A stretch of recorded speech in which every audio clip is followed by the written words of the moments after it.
У пачатку 10-х гадоў амерыканскія літаратуразнаўцы абвесцілі пачатак метамадэрнізму, вось як плыні, і як бы, ну, яе сфармулявалі дзесьці ў 10-м, но на матэрыяле вот нулявых. І мне здаецца, што вот мы акурат это метамадэрністычнае пакаленне. Чым яно адрозніваецца ад постмадэрністычнага? Тым, што постмадэрністы бяруць нейкі такі набор з кубікі такія, да, которые драбняненькія, і, значыцца, іх камбінуюць, і важна, як ты скамбінуеш кубікі, то бок эстэтыка.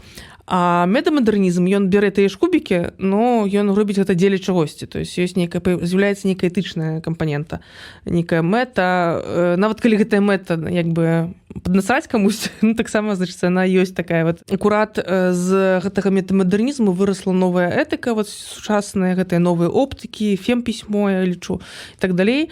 Ну, як бы, а мы гэта ўсё, як бы, ну, просто бралі тыя кубікі, которые нам давалі бомбамлітаўцы, і просто пераставлялі іх па-свойму.